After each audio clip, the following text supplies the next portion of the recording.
What's up, dude? What's up? How's it going? Did I do it right? Are we cool? We're here.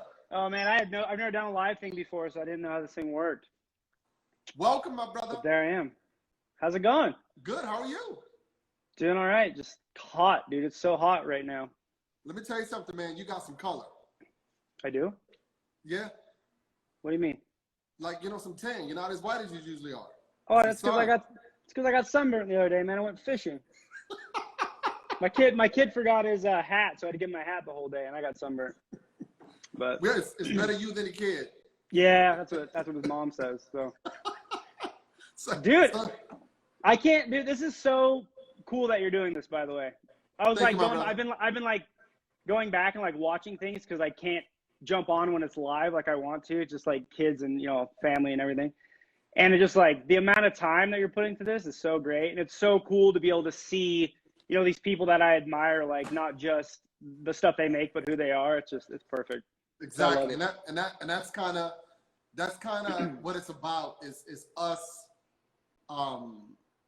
under removing layers of the people we admire and trying to get to know a little bit about them. Yeah, no, for sure. No, it's great. What I love most about it is I feel like we're all in the same boat. And it's because sometimes you're doing this stuff and you're like, I'm doing it all wrong. I'm not making any money. It's just a disaster. And you're like, oh, so is everyone else, man. We're all disasters. So I'll just keep on moving. Yeah, it's great. I love it. Exactly. Yeah. So how was your day? It's good. Just had to measure some stuff for some clients, and had to go through the whole rigmarole of like, when clients they always want like a specific base for their table, but they don't want anybody's legs to hit the table base. And you're like, okay. And so instead of me building this whole table and bringing it up there to realize that I needed to move the legs an inch or whatever, I just started like mocking tables up. So like a piece of plywood, I'll bring the legs and I say, you tell me where you want them to go, because I don't want to make it twice. And like, it's been a total dream. It's been perfect. So I'm happy you figured that out, because now it's smart, man. I got to drive a couple extra hours, but it's like totally worth it. Yeah. All right, cool. How about you? How about you? How's your day? My day was pretty good. Yeah. Got up, came in,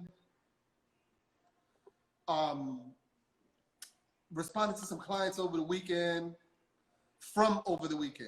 There's some people who only reach out to me on Sunday. Yeah. And I'm trying to stop that. Yeah.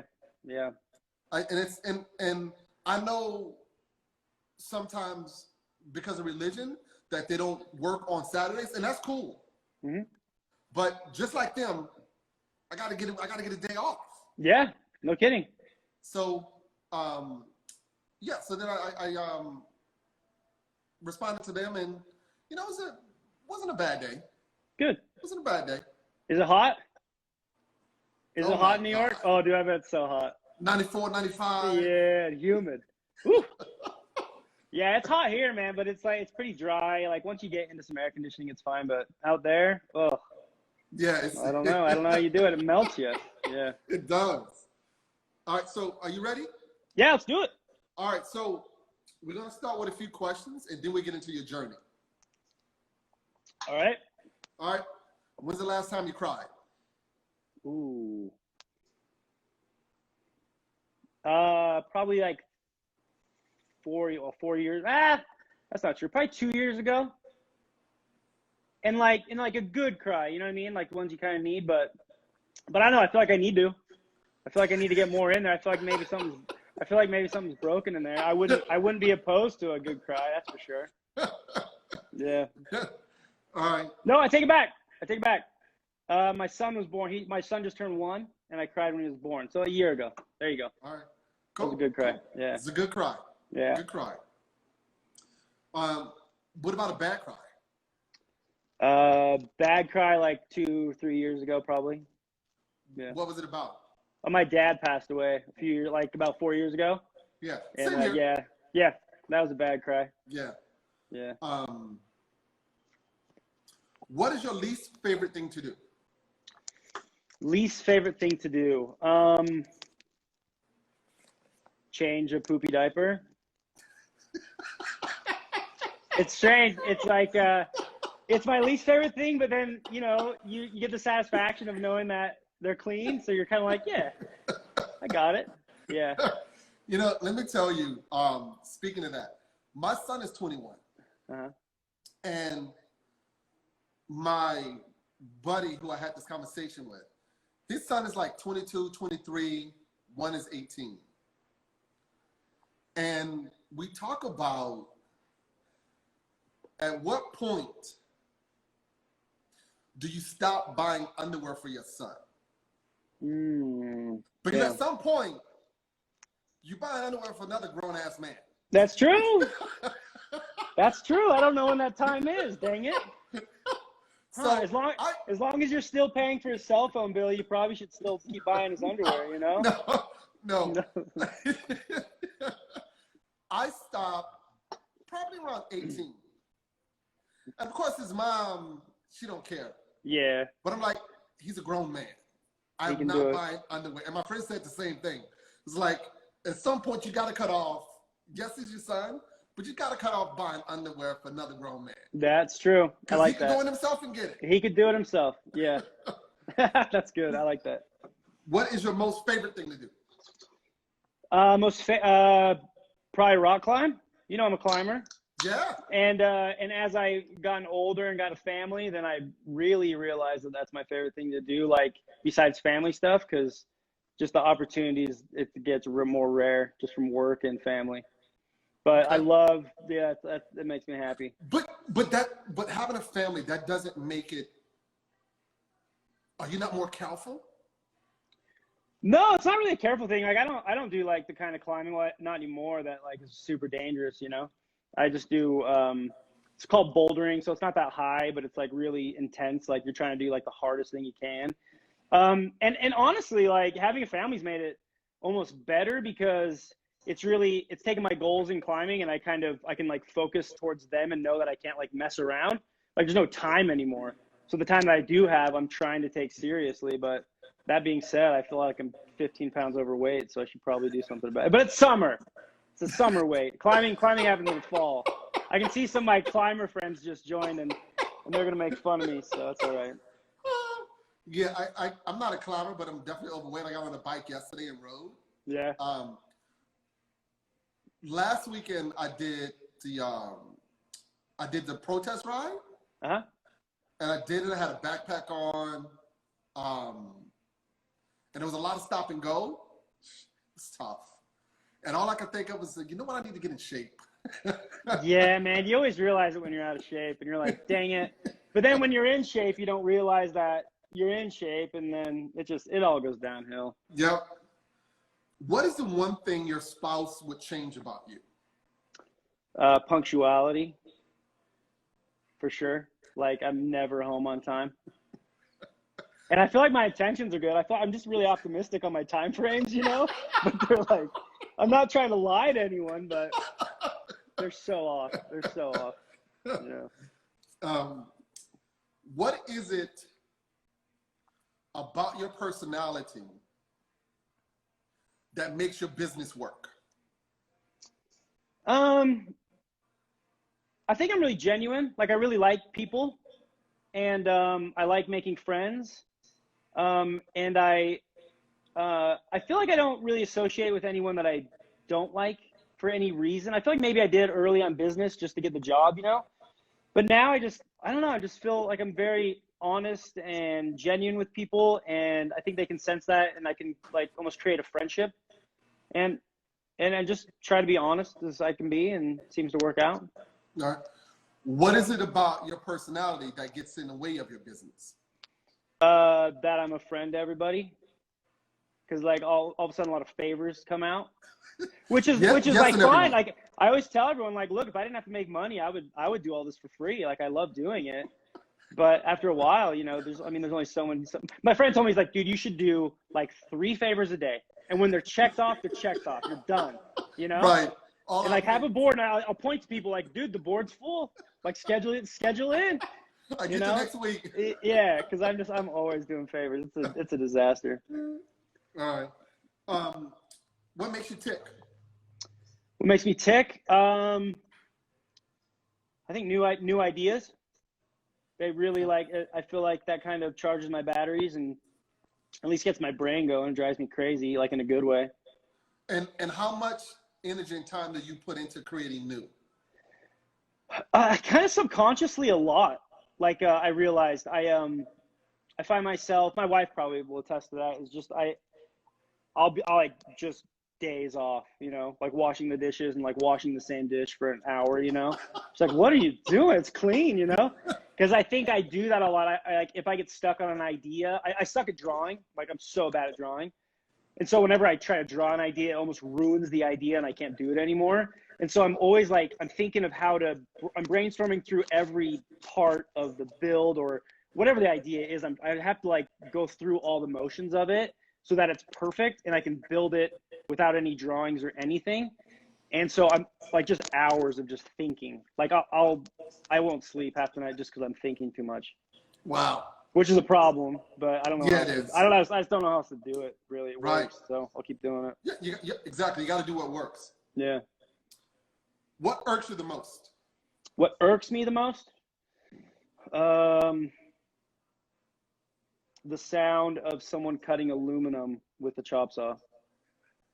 It's so bad. That irks me, and then draining the air out of an air compressor. Oh, it's so gross. And it gets my leg. Oh, it's so gross. Because it's air and water. Yeah. Well, that irks me. What sound makes you happiest? Sound. You know that? Do you have Venmo? Yes. You know that cha-ching sound? That's a good sound. That's a good sound. I think the sound of my baby waking up is pretty. I like that a lot. So when your baby wakes up, what does your baby do? How does your baby wake up? He kind of just cries, but not sad. Just like a cry, like "Hey, I'm awake," and you can go like see him. And it's just like just a fresh baby waking up in the morning. That's great. And then you put them down to sleep, and you're glad they're asleep because they're little pains, but they're just when they're fresh, it's perfect. Yeah, I remember those days. Yeah. And it all goes so fast. Yeah, that's what I'm scared of. What sound bothers you the most? What sound bothers me?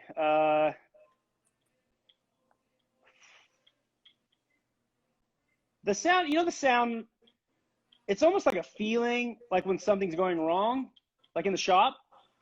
Like, and just like when something's about to go wrong, you can hear like a blade getting tensioned too much, like on a table saw, and there could be a kickback or something's whining a little too much. Ugh. I hate that sound because I just know like what the potential of it is, you know? Yeah. Might not be bad, but it could be terrible. Right. Yeah. But you know it's not good. It's not good. What profession other than your own would you like to try?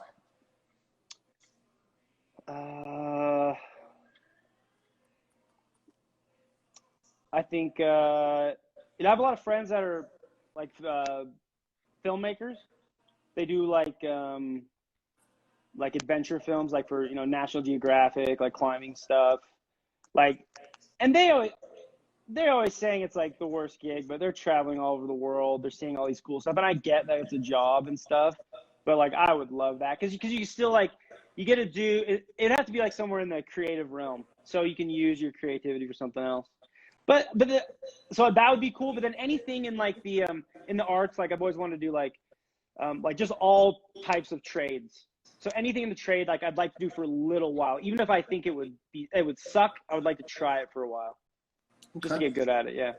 Right. If you had to take a trip cross country on a motorcycle, who would you go with? Motorcycle.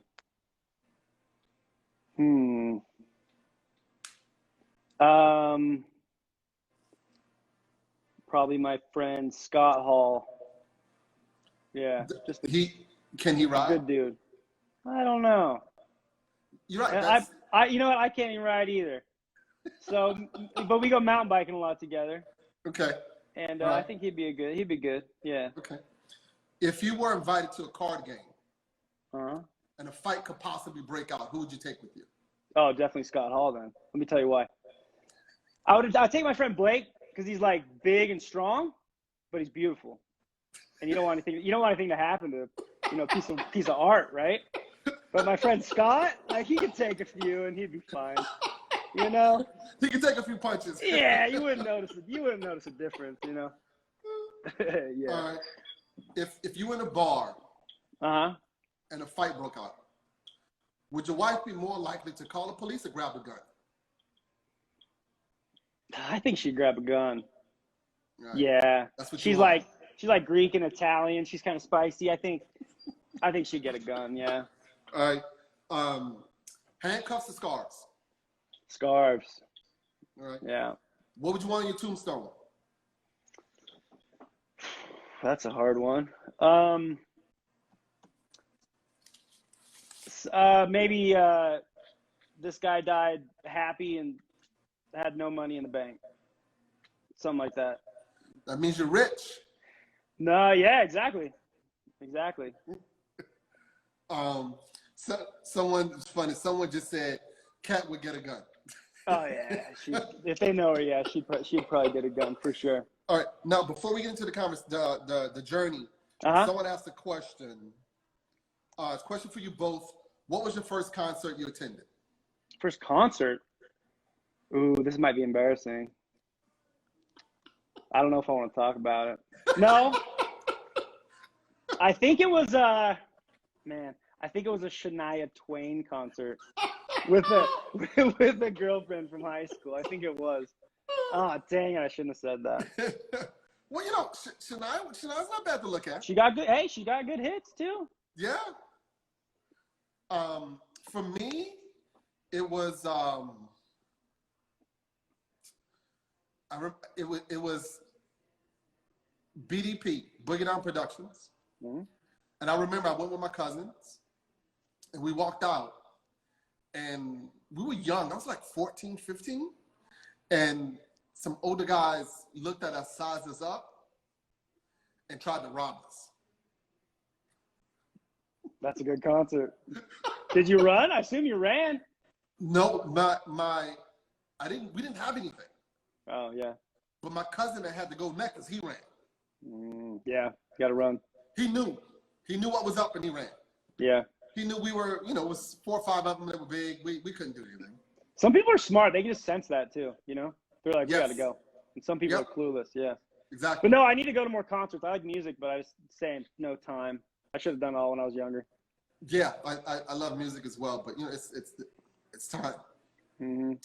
All right, so let's start the conversation. Yeah, the journey. Do it. The journey. So what we want to get to is from high school or whenever you think it's impactful, what happened from then till now that pointed you to what you're doing now? People, places, jobs, the whole bit. Well, my dad was he was a finish carpenter, like when he was probably my age, like in his 30s. And then when we moved, we lived up in Idaho, and so once he moved, he worked for like the government, so he didn't do any finish carpentry anymore. But he always had tools around, and we learned how to use table saws like way too early, dude, like way too early. Like if I could talk to my dad now, I'd be like, especially after having kids, And so we always kind of built stuff. Even my brothers, like they're not into furniture making, but they still make stuff. And so I just kind of always had a love for it, I think. At least making stuff. I'd always make ramps. And then in high school, I took some woodworking class with just the stereotypical crazy like wood shop teacher, man. Bad teeth, he was bad. And I feel like I learned nothing in that class.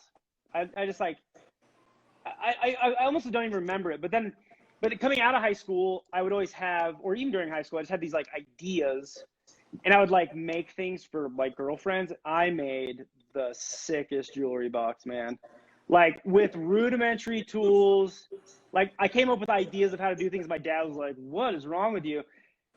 And then they broke up with me still. But if they're listening, I want it back because like there was time involved in this stuff. So like I always loved it. Like so even like at a young age, I always loved making things, and I liked my problem is I like making things the hardest way possible. Total downfall. But but it got my brain thinking a lot. And so out of high school, I always wanted to do something involving building, and I never realized that I love furniture so much until one day I was like, oh, I've always noticed furniture. I like its functionality. I've noticed it in friends' houses, like bad designs, although I didn't really realize that they were bad designs, you know? And then for some reason I started like a tile and stone company with my uncle. I don't know why. We just like, I think he wanted to like tile his house, and I was like, yeah, let's give it a shot. And then we did a good job, and we just like started some company. So I had like out of high school, like we started some stone company. And so I did that for probably 6 years. Wow. And not knowing, like, I'm like, why am I doing this? But it taught me so much about woodworking too. Just like, And business. and yeah, tons about business, about woodworking, like what you need to do to build a successful business. And I got pretty successful at that, like being in Idaho, but I was dating my wife at the time. She was in Utah, and I just told myself, I'm like, when we get married and move to Utah, because she was in school at the U, I was like, I'm just gonna do furniture, like out of the blue. Oh, I take back. Let me go back. For about 6 months, I worked at a furniture shop that was in Idaho, and it was great because it taught me exactly what to not ever do. It was like real production-y. They had me like sanding and like spoke shaving things. It was like kind of that rustic furniture or that reproduction style furniture. And I was really good at it. And I think that's like what almost made me angry is the fact that I could produce more than everyone else, but yet get paid the same amount. And they wouldn't let me, do the machining. I was only doing this one thing. And so I really didn't like that. I didn't like that aspect of not learning the whole gamut of what's from start to finish. And so it was a really good thing to do because I learned like what I didn't want to do. And I get maybe why they do it, obviously production, speed, but maybe they don't want to lose people because they know too much. Like I get that, but so yeah, nice. there was a guy, I was reading something, and it spoke about what you just said about people knowing and leaving. It's like if you teach them too much, they may leave. But do you want them to stay if they don't learn? Oh, exactly. I've had so many people leave me, and I'm like stoked for them, Like I want whatever anyone else wants, Yeah. If you want to, yeah. And so it was nice. It was nice to experience that. And then when I moved to Utah, I just decided to build furniture like an idiot. Okay, so you moved to Utah, and did you open a shop? Did you have tools? Yeah. So I left Idaho. I left a really good business that I had been doing. I was doing and I started to get to the point where I was doing like some really cool, like architectural, like sculptural stone stuff, like out of like giant pieces of, marble or whatever. And I really liked it, but, it's just too heavy, man. And so it was like breaking me down, and I just realized I wanted to do something different. And so when I moved to Utah, I had a friend, Joey, who was a furniture maker, and we were friends from Idaho. And he had like a shop garage, like a tiny shop garage, and he made the mistake of being like, "Come on up, dude." So we worked out of this tiny garage, just getting like the most random projects, and it wasn't much. And those are the days I miss the most because I didn't have work. And so it gave me all the time to develop something from scratch, and I could put all of my time into one thing. And I miss that, although it's nice to also make money. And so my wife was in school at the time, and so we had no money coming in. And so what would happen for about the first 2 years of being in Utah is I would work at my buddy's garage, like on the weekends, just building anything, like stuff for myself, stuff for my house, stuff for relatives, And then I'd still get plenty of phone calls from Idaho for more tile work.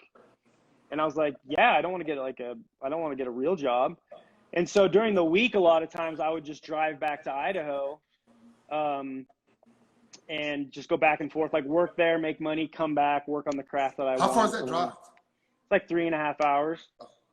Yeah, so I'd do that. I would do that a lot. And it worked out nice because my wife was in school a lot. And so, you know, we'd see each other, but it wasn't, you know, the end of the world because there wasn't, you know, our kids involved. And so, so yeah, so that worked out. I was in my buddy's garage for probably a year. And it was funny because he had got another job. So I'm just in his garage. I just show up at his garage every day. His whole family's in the house. I'd say hi, you know.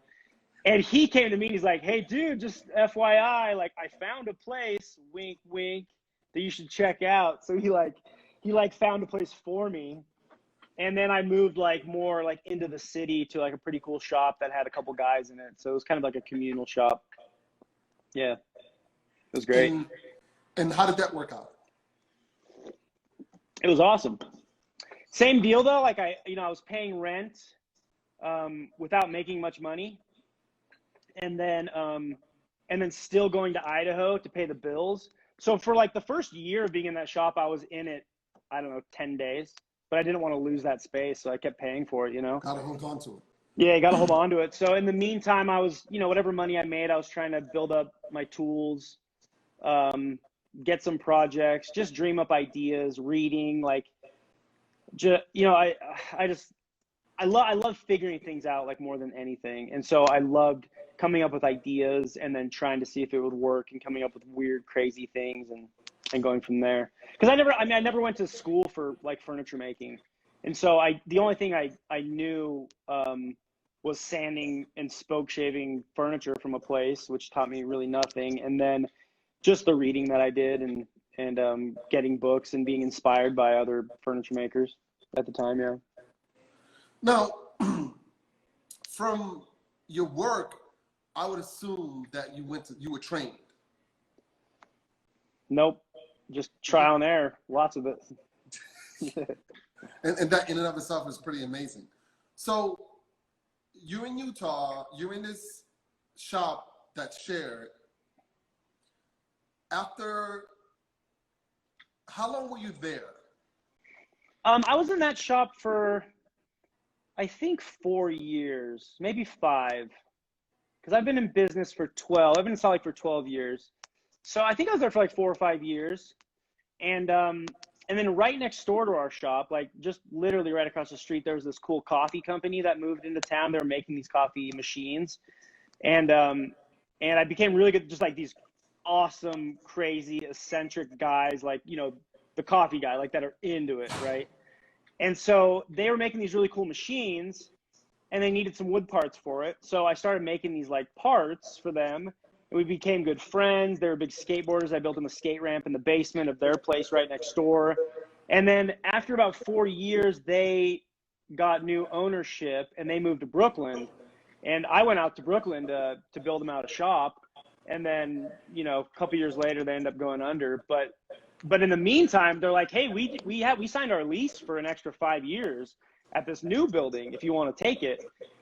And I was like, all right. I mean, it was way too much money, like way too much. And so luckily I was able to call enough people that would be willing to, like, sublet from me. And we got this new shop and the move was easy. I literally just moved across the way.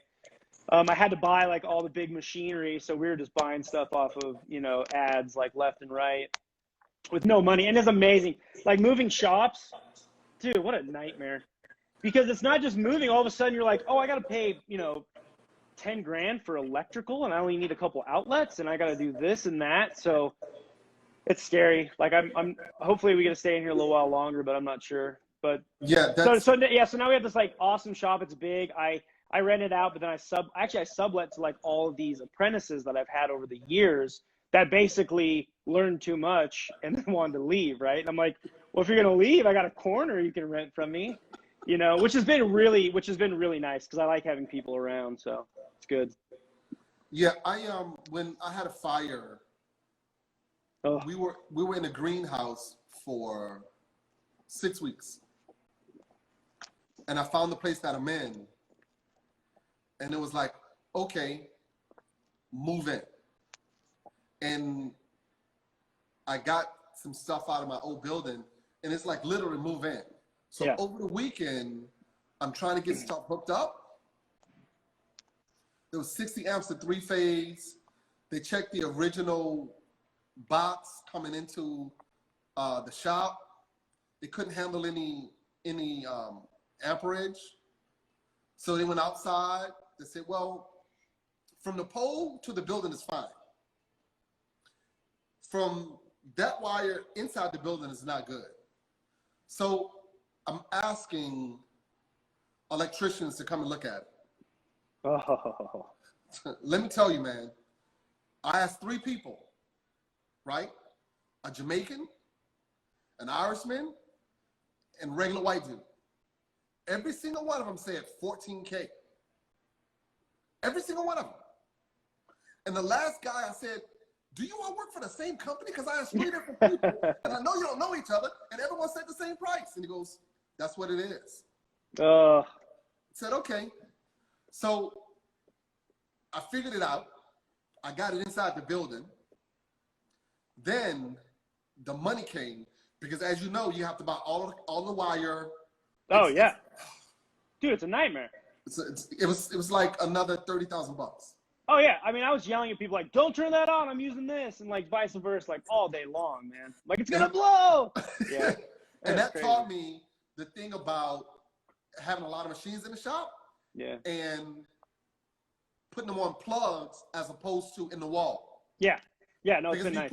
If you hardwire them, the electric company is going to come and check and assess all the machines you have based on to the power that's coming in the building, and they'll never turn you on. Yeah. But if you got a plug to plug it in, they only measure what's hardwired. Yeah. So yeah, we're all plugged in. We're like, and also we can break and go, dude, if we have to. Yes. You know? Yep, exactly. Yeah. So you're in the shop for 5 years? Yeah, see, I was in the other shop for I think 4 or 5 years, and I've been in this shop for I feel like about the same. Might be a couple of missing years in there, but yeah, about the same, 4 or 5 years. Okay, so you were in Utah, and where are you now? I'm in Utah now. So I literally, I'm in Utah. Idaho. Yeah, so I went from Idaho to Salt Lake, and I've just stayed in Salt Lake. Yeah, for like 12 years. All right. And how's that been for you? I love it. I would always drive down here, like in high school. I started rock climbing when I was like 15. And which was amazing. I mean, it's really shaped my entire life, like for the friends I had, to my wife that I've met my wife through rock climbing. And so I saw Justin there. We're getting to that because I followed you on your van adventure. Oh, did you? Yeah. What was I talking about? Oh, rock climbing. Yeah. So I would come to Salt Lake because the climbing is like way better in Utah. So since I was 15, like I would just, and gas was cheap, so $20 would get you far. And so me and buddies, we would bail and go climbing, which was really nice because, I feel like in my teen years I was going down some bad paths, and luckily I found rock climbing because I loved it more than anything else. And so it kept me away from just like partying all weekend because I'd rather go climbing. So I eventually you gotta be sober.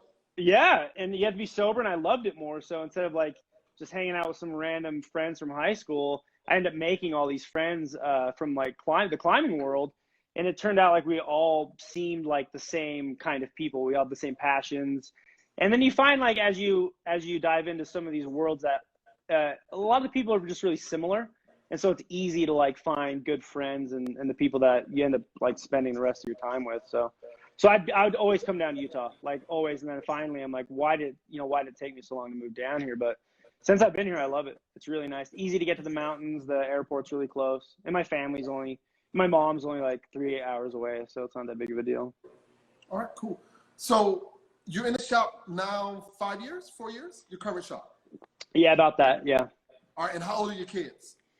My boy just turned 8. My daughter just turned 5. And then my son, Francis, he just turned 1. Okay. Yeah. All right. And as Rustin said, I've noticed, I think you were in New York and you were going to New Orleans. And I was like, hey, you should go here. You should go here. Yeah. And how often would you get on the road? Well, so if we can back up a little bit, I mean, when I moved to Utah, I did what I think any, I think smart business owner does, and just gets work wherever, right? I've been in business for 12 years. So for probably 8 of those years, I was just doing anything, people would ask, for a table, and I would say, well, in my brain, I would say, geez, this table's probably worth $4,000, but if I say $4,000, they might not go for it. And I'm doing nothing this month. So I'll say $1,200 because I know I'll get the job, right? And that's something that I did. I always, Tom's mad at me, I see there. Yeah, I always mean to see Tom, and then it falls off. I'm an idiot. Sorry. I'm always last minute too. I'll send people messages like, "Hey, I'll be there in 10 minutes," and they're like, "Dude, like an hour would have been nice." But yeah, I just got work like wherever I could, and I always I just had a motto like, always over deliver, like always, and like undercharge and over deliver. Because I needed the experience, and I needed to be able to take photos of things, and I knew that if I was charging the numbers that I wanted to charge, I might not get a lot of that work, Right. So I just did that for forever, and it was awesome because I kind of missed those days too, because since I didn't have a lot of work, every project that left the shop was like 110%, right? And so now when something leaves at 98, I'm just like, I lose my mind, right? But I get so busy. And so I'm really trying to get back to some of those older years. So to make a long story short, I worked my ass off, dude. Like, it was bad. Like, I would say yes to too much stuff.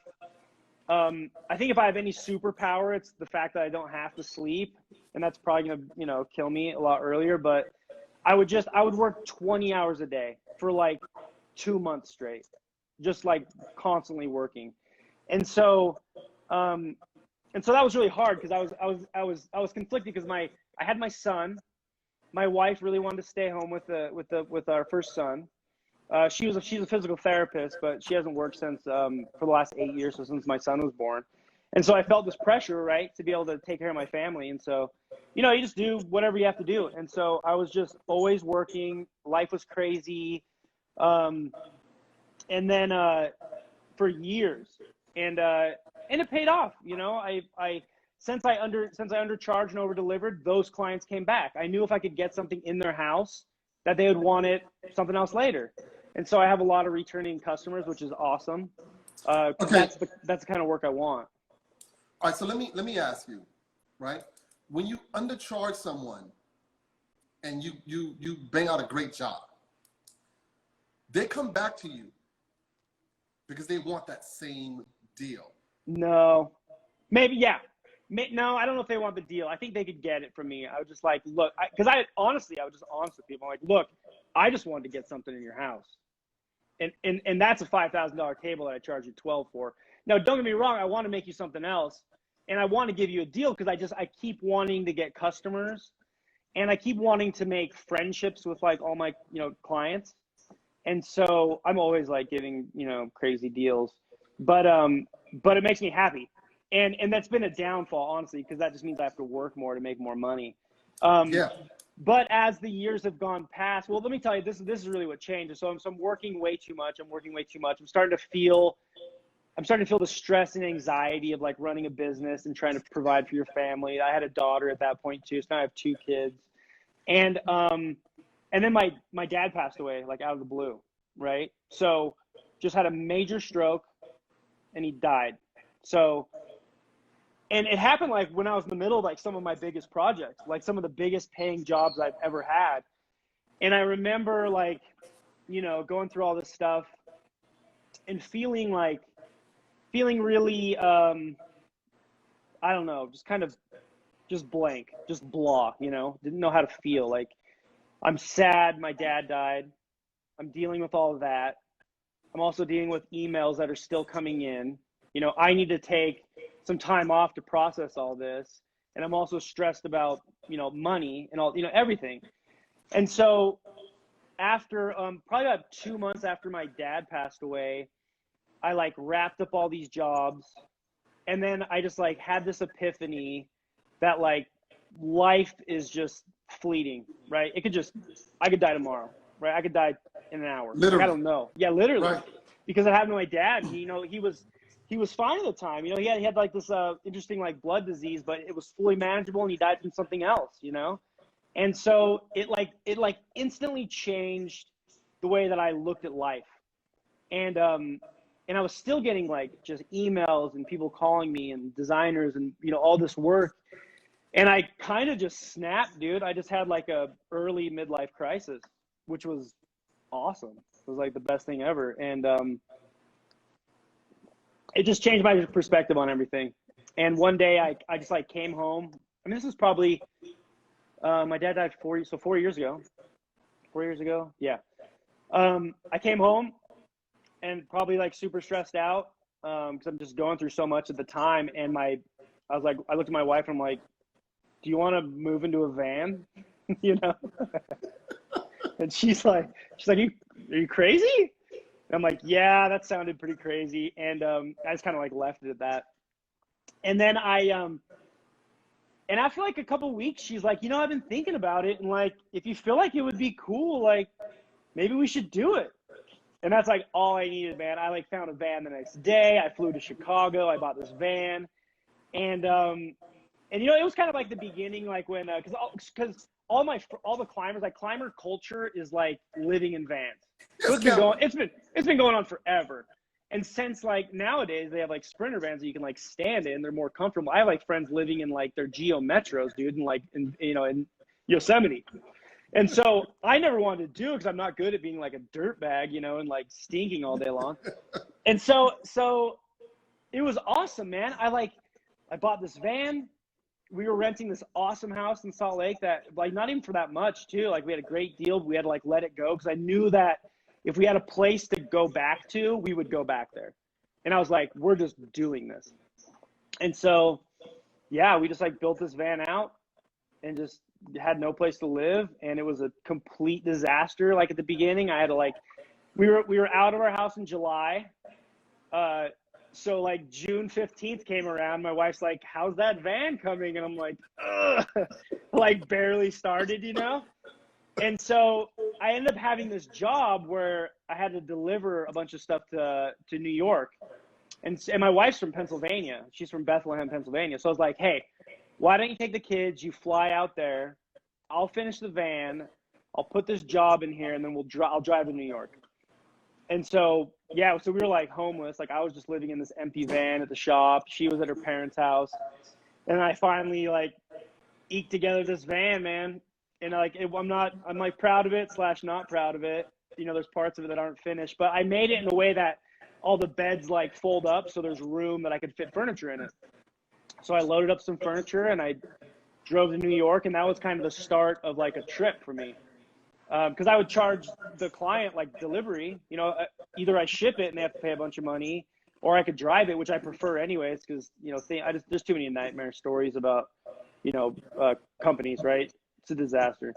Yeah. So that kind of started this like whole change in life for me, which has been really great, like really great.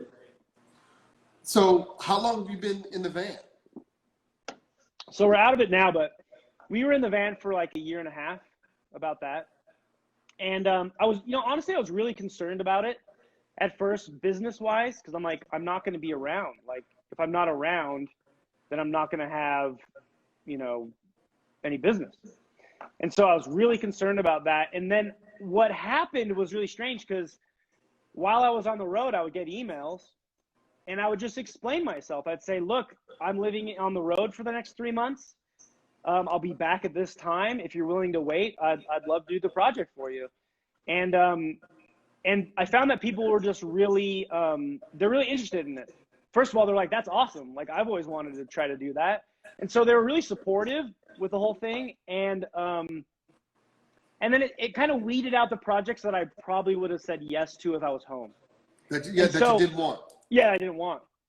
So dude, it was like perfect. It did everything I needed it to do without even like having to try. Because I delivered something to New York and all of a sudden I picked up my wife. We're living in the van.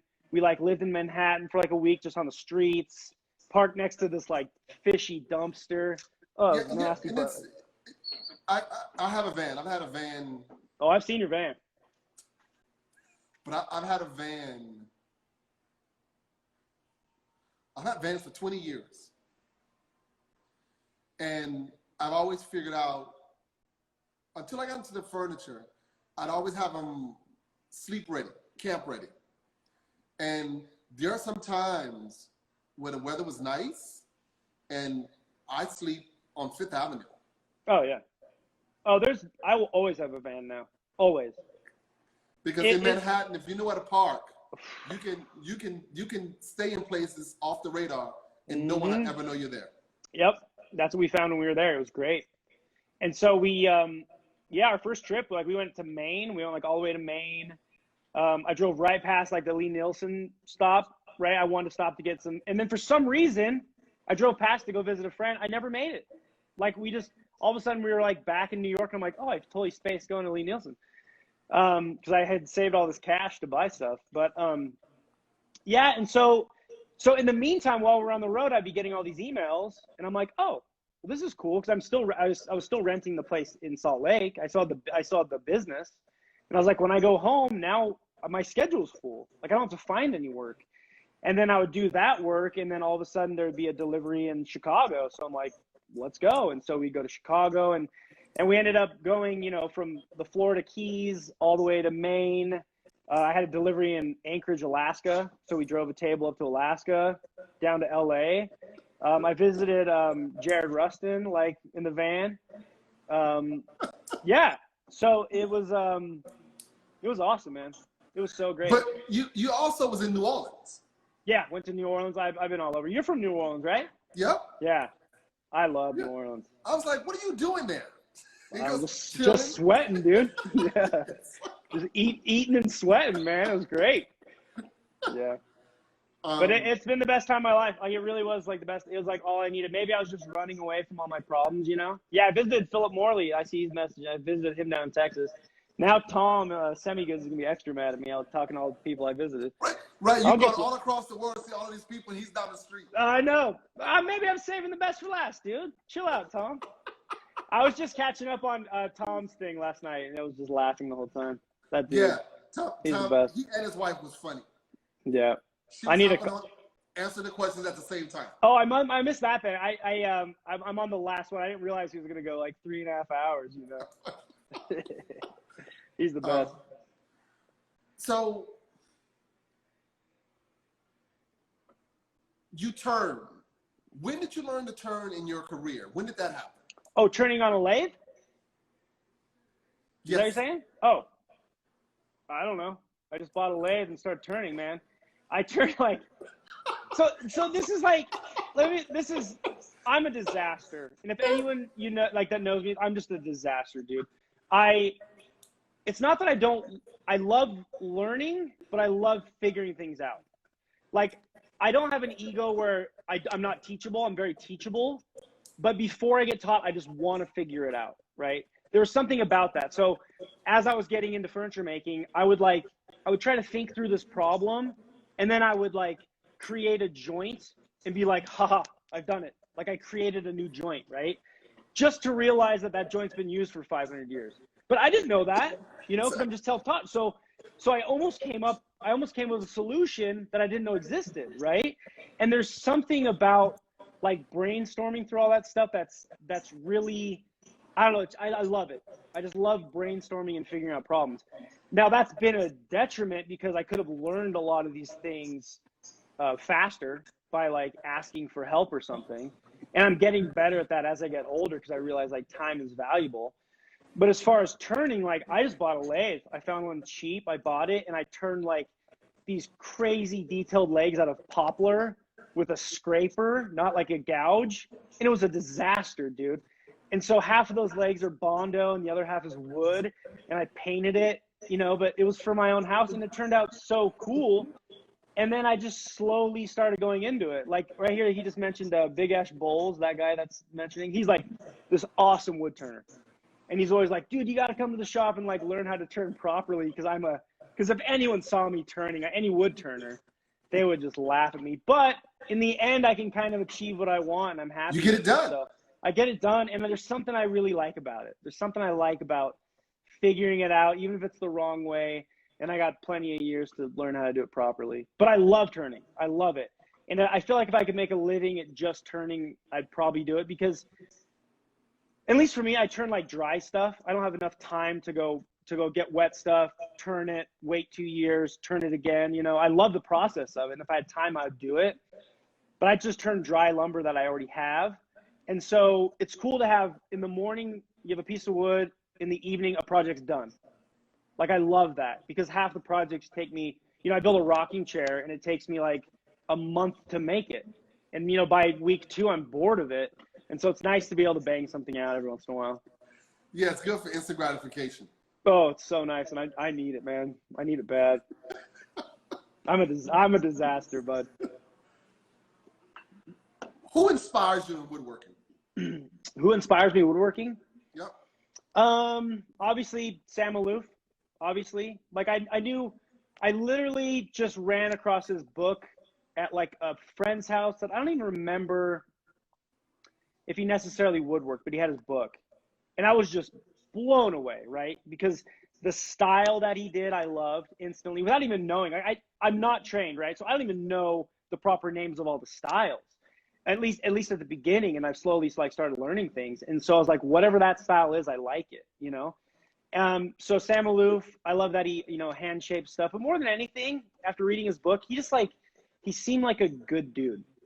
Like, that's what I really like. He seemed like a good dude. He was always willing to like help out a client. It seemed like he could read a client well. Like, if they didn't have the money, but they really would love the thing that he made him, he would make it for them. And I love that about him. And that's stuff that like I try to do. I'd rather have someone get something from me that they love and they'll cherish and actually take care of than someone that has a second house that I don't even get to meet them, you know? And so I really like felt that from him, especially. All right. So let's pause for a second. Let's talk about reading clients. Now, just like you can read a client and they seem like great, genuine people, and they may not could afford the piece, but you want to give it to them. What about people come in and you feel that they could afford to pay more?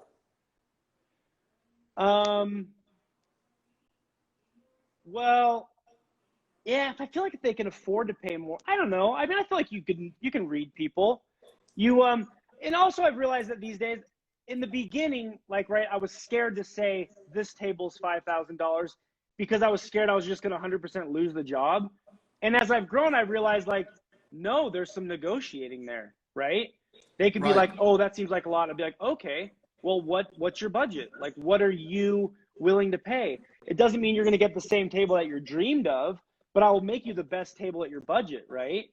And so nowadays, I kind of just charge whatever I want to charge, depending on, and not depending on who the people are, but you can kind of read people. I mean, pretty much.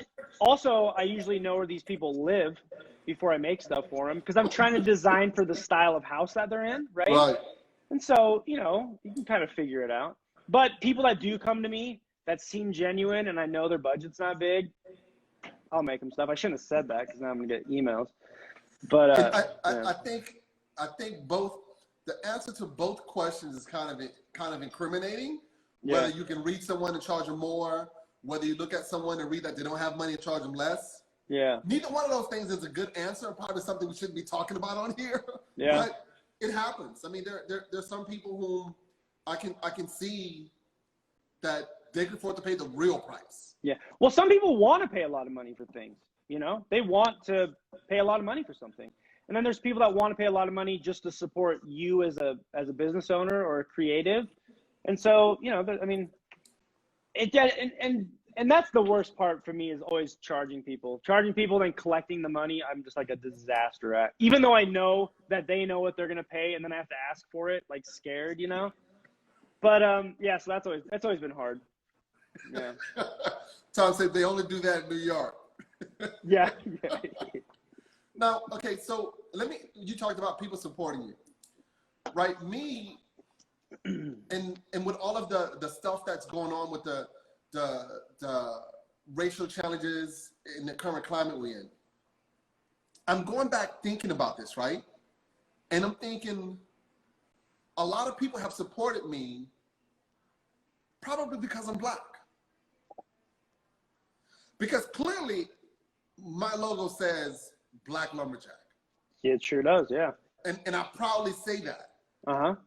And people have driven far, people have supported me 100%. So and I'm pretty happy about that. Yeah. Because there was this current push to where white people don't want to support Black businesses and et cetera. And I'm like, my clients were up on this 12 years ago. They knew that this was a thing way before it became a thing. Yeah. Yeah. So that's pretty good. Okay, we have 1 minute and 12 seconds.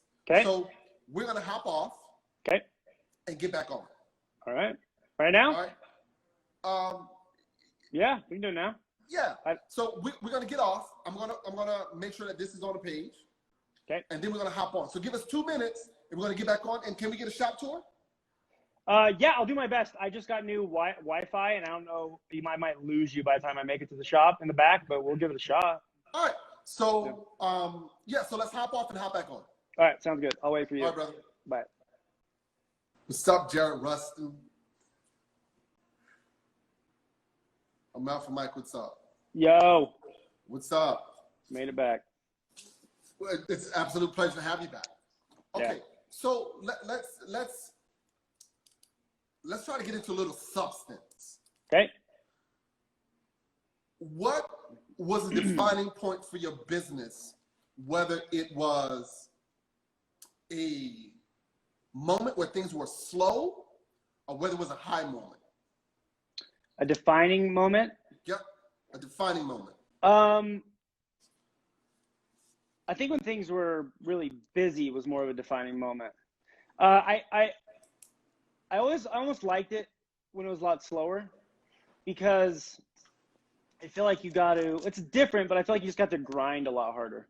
And I like that. I like being, at the end of the race and like trying to hurry up and like trying to win, like I need something to like drive me and push me.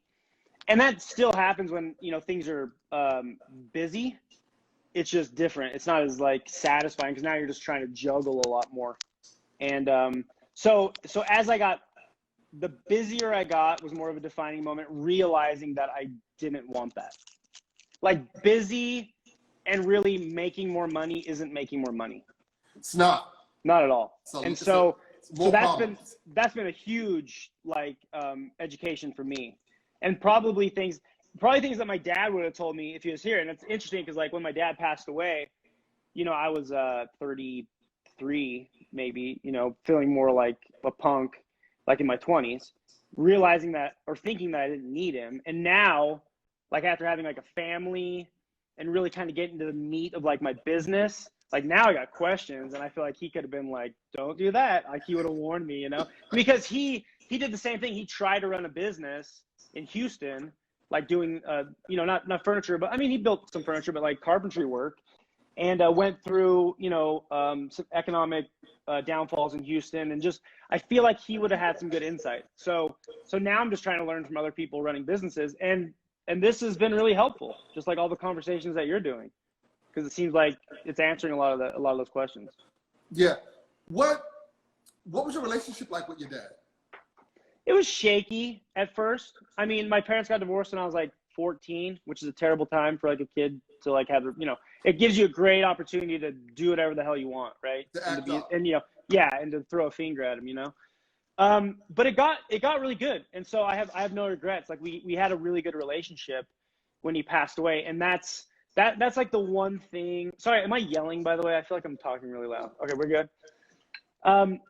That's the one thing I don't have any regrets about, which is nice. Because I feel like if he would have passed away with us really butting heads, like it would have been the downfall of me. So that's been.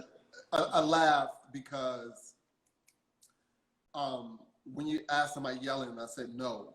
And I found out through dating a few white girls that I talk loud. Yeah. And I'm like, maybe you should meet my family. It's gonna get loud. Yeah.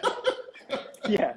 Well, I feel like I always have my headphones in nowadays, and from working, I feel like I'm always yelling at someone, you know, on accident. But Right. I'm curious. Has there been a time in your business where you were scared of whether or not you were going to make it? No. Like I think, like I said, I like to play catch up. Like I need that. Like I need to know that, you know, all my chips are in, and like this is it. Like I know that my kids need to eat, and my wife is, you know, she's trying to take care of them, and my job is to, you know, to be there, because she wants to stay home. We like homeschool the kids, you know, and she's really into it. And so not that I like it, but I need that pressure. And so I'm willing to do whatever. And so even when times get hard, it's almost when I feel like I thrive the most. So. And I'm going to ask this question. I guess I got the answer from the rock climbing, but would you consider yourself a risk taker? Yeah, probably in business, not so much in like climbing. I mean, I do risky things. I climb, but I don't do the kind of climbing I used to where I would die. Now I'll just, you know, maybe break my legs, but I've been fortunate that I've been good. I mountain bike, and I definitely do things that could potentially, I'm not like great, which is a bad thing. If you're trying to, you know, if you're good, it's okay to hit big jumps. But so yeah, I like taking risks, and I like to do something and then kind of see how it plays out, and then see how I can fix how it plays out. Like I'm not going to do anything too crazy, you know, but yeah, I'd say I'm kind of a risk taker. Okay. Have you lost any friends from rock climbing? Not any close friends. No. You know what? Did you see that show Free Solo with that Alex Honnold guy? He soloed El Capitan in Yosemite with no ropes or anything. I may have. Yeah, he's one of my buddies. So wow. he's one of the like I haven't had anyone like die that I know. But man, every time I talk to Alex, I'm always grateful to hear from him, because that dude's living on the edge. So right. Yeah. Yeah, we had another guest who surprised the hell out of me. David Douillard, he's a chair maker. Uh-huh. David, what is it? David what? David Douillard. He's a chair maker. And okay. he's rock climbed all over the world. Oh, cool. I mean, he would literally fly somewhere and climb a rock. Yeah, no, we went to Paris. I went to France this spring just to go climbing. Like that's kind of what's cool about climbing is you get to go to these amazing places or visit these places with like more of an objective than just sightseeing. And so yeah, the world's full of amazing places, man. I want to see them. So when you went to Paris to rock climb, did you go with your family or did you? Yeah, I went a year before just with some buddies. And we climbed, and then I realized how great of like a family climbing's kind of hard for the family sometimes because it's in, you know, kind of remote, sketchy places. But this place called Fontainebleau, which is just south of Paris, is just amazing for like families. And so most people from Europe that have families come to Fontainebleau to climb because it's just really easy. Okay. All right. And they're starting to get into it too. My wife climbs. My son is starting to really get into it. So it's fun to see them like scramble up rocks. Yeah. Cool. What's next? What's next? From a business perspective. I don't know. You know, especially listening to all this and the people that I've been following, you know, just, as we talked earlier about like people that I really look up to, like Tom, for example, at Semi Goods. He and Jared Rustin. I love Jared. I'm jealous of people that know what they want to do and can just do it, because I can't do that. Like they know that this product is good and they like that design and they can just keep making it. And I am blown away by it because I wanted to do that so bad. And I have like great ideas that I've wanted to like, you know, to build and more have like my designs, but I'm just like a one-off kind of guy. And I really struggle with it because building custom one-off pieces is not like fast. You know, No. it's all a guesswork, right? I'm pretty close on guessing what the materials are going to cost, but guess what? I'm 100% wrong on the time frame, always. And Yes. so that's tricky, because if I knew my margins and I knew my time frames, then I feel like I could project the future a little better. And so that's something that I really want to work on in the future, is just kind of doing not what I want, because I feel like I'm doing what I want now, but they're all custom things, but taking some of my designs and really just pushing that out because they make me happy. It's like my thing. I think, and I've run into this on projects. If you guess wrong on the time, you're gonna guess wrong on the money. Yeah. Because there's more time. Oh no, for sure. And Tom said, who said I know what I'm doing? That's a good point. But he definitely knows what he's doing. Well, it looks like he knows what he's doing. Yeah. He's faking it. Yeah, exactly. Yeah, so I think the future would be maybe settling down more. Like, I kind of want to get, like, I share a shop with like a bunch of people, right? And that's my choice. Like, I want to have them here, and I really like that. I've always liked community. I love teaching. I would love to start teaching, and I keep getting emails of people wanting me to like teach some classes, but I'm just so scatterbrained. And if I get a good idea that I know is a good design, once I start it, I'll get another good idea, and then I abandon that one like an idiot. Like, I need to really see something through as far as design wise, and then push that as far as I can. And maybe it's only making X amount of them and then forgetting about it for a while, and then maybe bringing it back. But that's something I really want to work on. Just whatever I want to do, and see if I can sell it. Okay. But it's hard because custom stuff is fun too. I love the whole figuring out process. Right. So let's I guess open up to questions, and if you want, let's take a little tour. Sure. Should we do questions first? Because I might lose you on the tour. Okay. And the shop's a disaster. So I'm not gonna be like Tom though. I'll show you around. I'll show you around, man. You saw that, right? Yeah. What skeletons does that guy have in his closet in there, dude?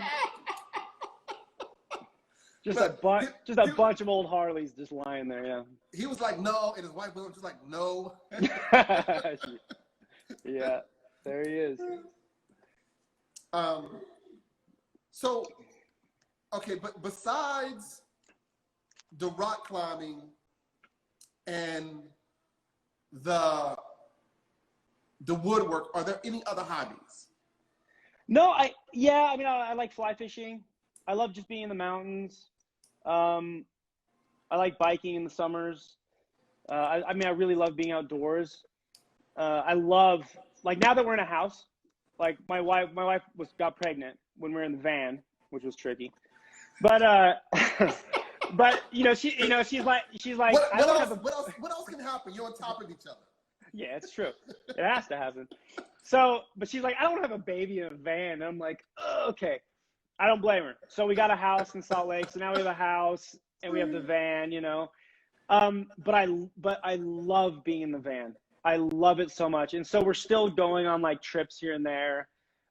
So just being outside and being with my family and watching my kids grow. And that was one of the big things that happened when my dad passed away. Just realizing, like, I don't want to lose any time with my kids, especially when they're young.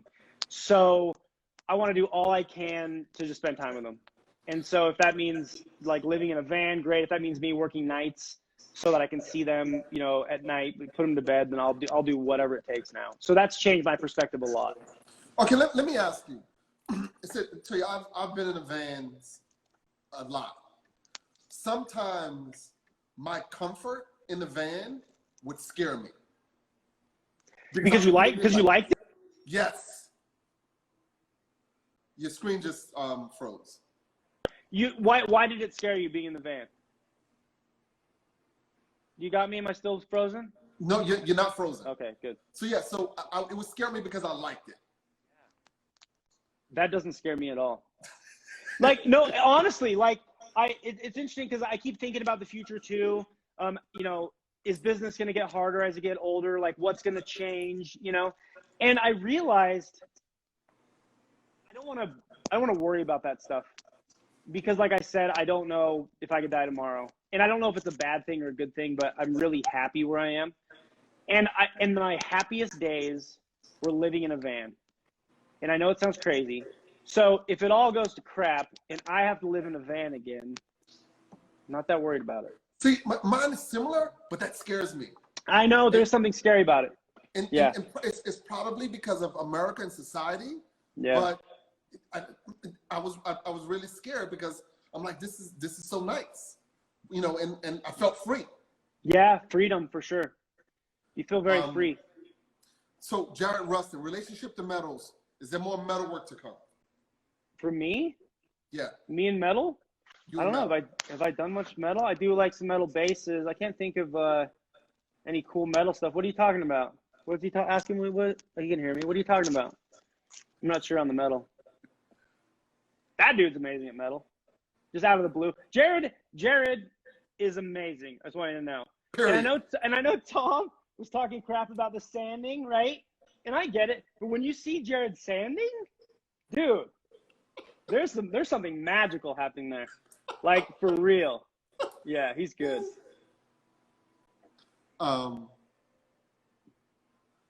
So what in furniture making compares to slapping for a sloper 20 feet above a Radley RP replacement?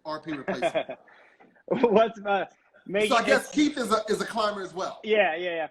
I don't know, man. It's kind of the same. You know, when you've built all your parts for your table or whatever you're making, right? Everything's going great, right? It's all fine. Same as climbing. Everything's going as smooth as you want. Everything's going fine. And then you start to glue that thing together, right? And everything falls apart. All of a sudden, everything's sliding. For some reason, that joint's not going together like it used to. You're scrambling for clamps because you thought you were prepared and you weren't. Same as climbing. You put a piece of gear in, the gear shifts. You know that if you fall, it's going to be really bad, and you get that feeling. That's kind of similar to climbing. Just that feeling of knowing that it's all going wrong. Okay. And then hoping. All right. Now, Jared and Philip Morley said brass. Oh, brass. Yeah, I love brass. I found out about like non-ferrous metals like fairly early, and I didn't realize it. I always thought that you had to cut metal the same way, because I'm no machinist by any means. And I just thought it was so cool. I just thought, like, just being able to make something out of different materials I've always loved, because I came from stone, and I've always loved doing wood stuff. And so to be able to mix them was really cool.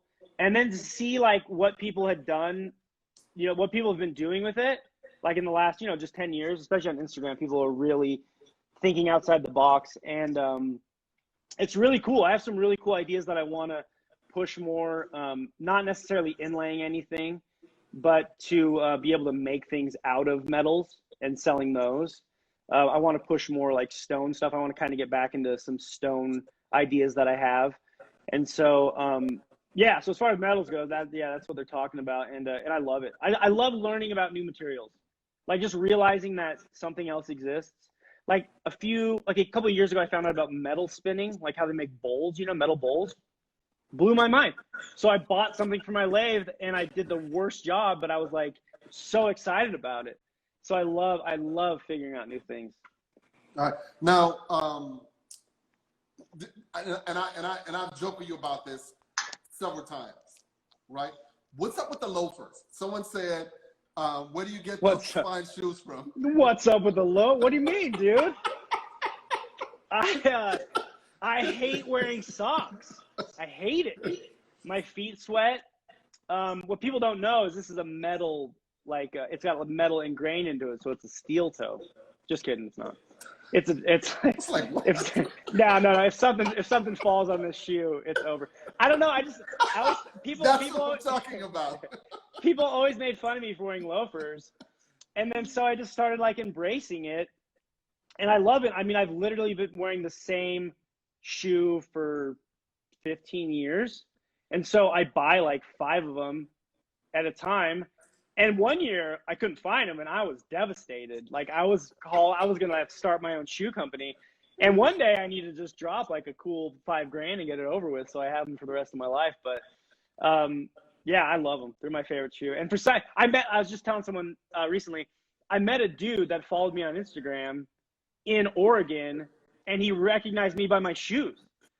He's like, "Are you the furniture joint guy?" And I'm like, "Yeah." How'd you know? He's like, "Your shoes, man." So it's really paying off. Yeah.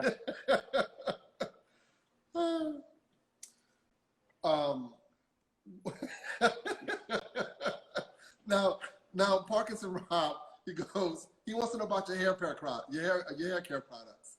My hair care products? No.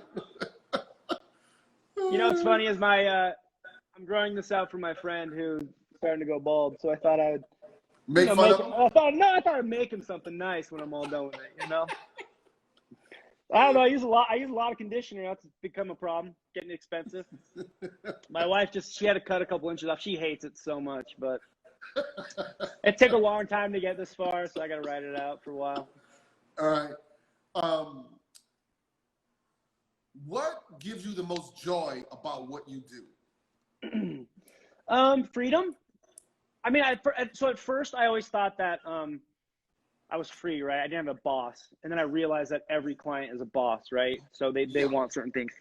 But just the freedom of knowing that if I want to work 20 hours a day, I can. If I want to work 1 hour a day, if I want to make up time here and there, if I want to go to my kid's soccer game, I could make it. Like just that freedom, knowing that everything is on my own schedule, no matter how crazy that schedule might get. I'm most grateful for that. I love that. If you had to do it again, what would you change? I feel like I would have never got any employees. And not anything on them, but I think I'm maybe a bad communicator.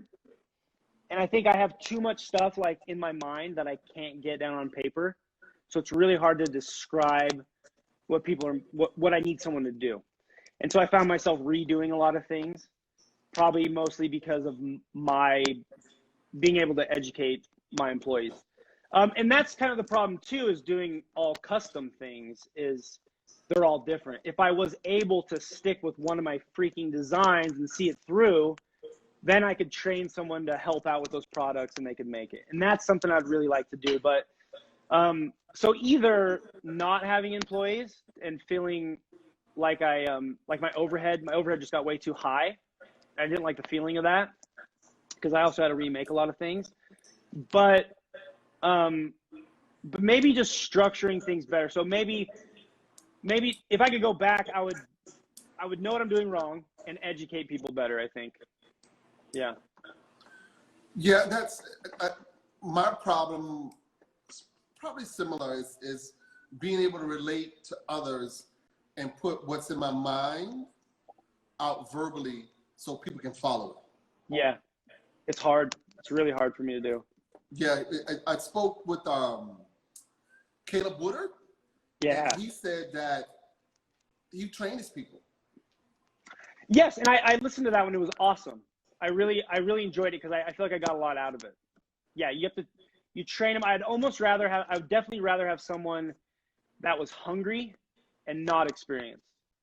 Because I find that the people that say they're experienced, you have to break them of bad habits, and you have to, you're trying to get them to do your work and what you want them to do, and they have a hard time, and there's a lot of headbutting right there. So I think if you can find someone that's just hungry for work, and build them up the way that you want them to build your things, and then also being very open-minded to if they have an idea of their own, if they have a better way to do it, to listen to them and at least like hear them out and let them try it. Yeah.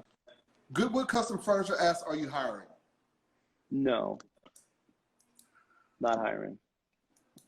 Not hiring. I figure it's probably your buddy. Yeah. All right, so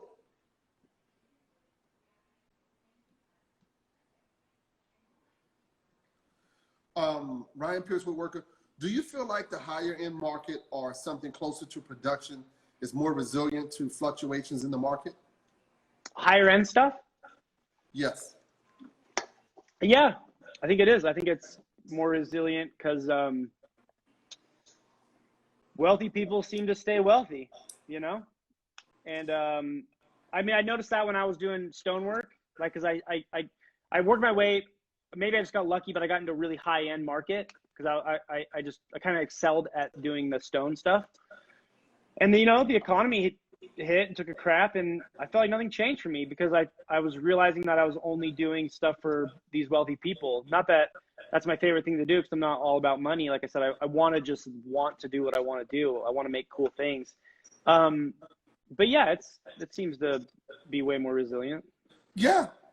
Even with COVID, my clients, some of them are like, "Where's my stuff?"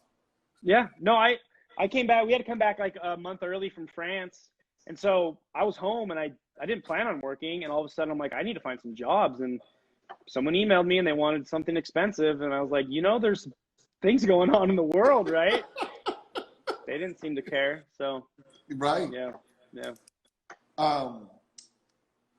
Jared Rustin, horror story, toughest lesson learned. My toughest lesson learned? Yeah, horror story. Toughest lesson, I would say getting overwhelmed, like saying yes to too much stuff. But I think that that's something that you just have to experience. Like telling someone that doesn't seem to hold the same weight as experiencing it, you know? Getting in over your head and then getting out of it and then not making the same mistakes. Is there a particular story that comes to mind, or just in general because you've done it a few times? Oh, I've just done it a few times, just in over my head. And in over my head without knowing how to make that piece, because it's the first time I've ever made it, or the first time it's ever been made, or, you know, so when time frames are supposed to be this, and then there's this, and then there's 5 of them, they get all over the place. So if everything went smoothly, it would be fine, but nothing goes smoothly. So, and if there was a way to calculate things going wrong and giving yourself enough time, that'd be great. But every time I do that, I feel like it's still all over the place. Right. So. What's your favorite thing to build? Favorite wood finish? My favorite thing to build is a rocking chair. Like I came up with this rocking chair design that I'm very proud of. Like it was the one thing that I thought about rocking chairs for years, like 2 years, just thinking about it, throwing away ideas, downloading new ones in my mind, like figuring out the joinery. And I love it. And the last one I built probably a year or so ago. And I was just giddy, like the whole time making it. Like I was happy, and I thought, why don't I just make rocking chairs? And then my mind gets in the way, and I decide I want to try something else ridiculous. So I love making chairs. Unfortunately, I mean, unless you're Bern Chanley, you're not going to sell a million chairs, you know? Like that guy's my hero. And so I'm pretty stoked. Like when I get a good chair project, I just got like a real nice one. I love making chairs. And then for finish, I've played around with so many finishes. I used to do the Maloof finish, like probably everyone did, you know, 10 years ago, which works great, but just like the time frame's takes a while. Osmo, I've used a lot. Magic oil, some Odie's oil, but I think magic oil is my favorite. I think Jared taught me that. Very nice. So your baby rattles are epic. Do you plan on expanding that into mass production? Oh, my baby rattles? Oh my gosh. I had someone message me, and they're like, "Hey man, I really want a baby rattle. How much do they cost?" And I was like, $1,000. And he's like, "Why?" I'm like, "Well, it takes about 2 hours to make it, but in the process I break 4 of them. So now all of a sudden it's taking me like 8 hours to make a baby rattle." And so unfortunately I have to tell people like, "No, dude, I'm not making them. Like learn, I'll make a video how to make them, but I just make them for friends and random people nowadays."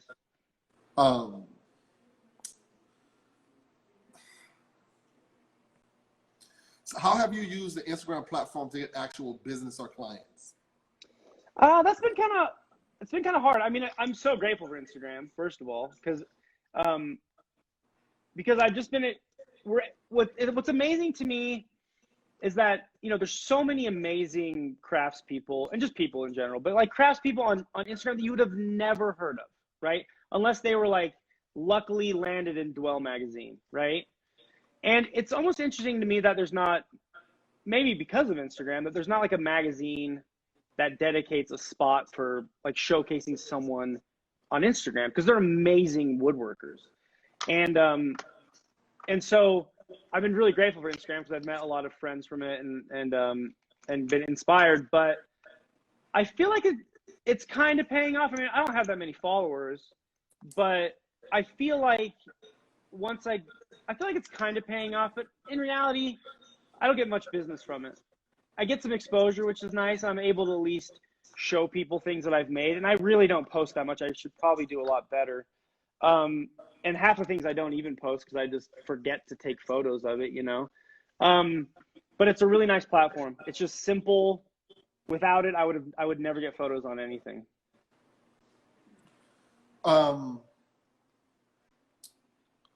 Do you juggle multiple projects at once? I have a huge problem lately with this, and I feel like it's getting me nowhere.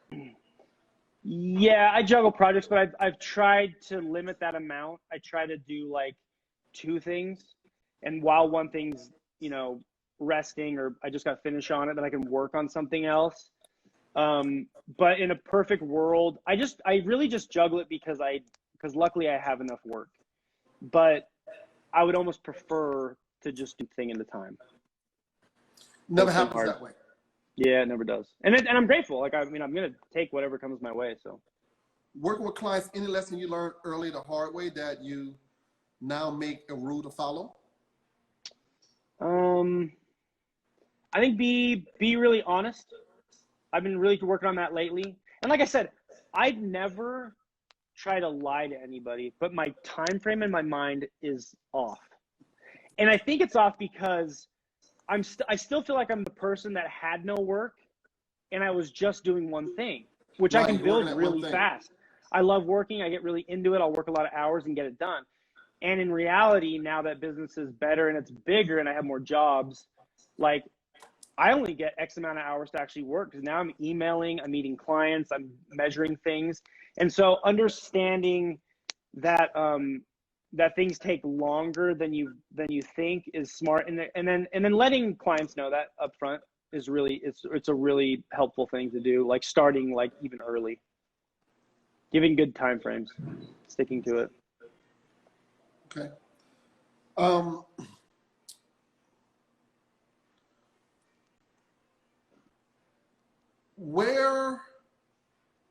What do you want to be in 2 years?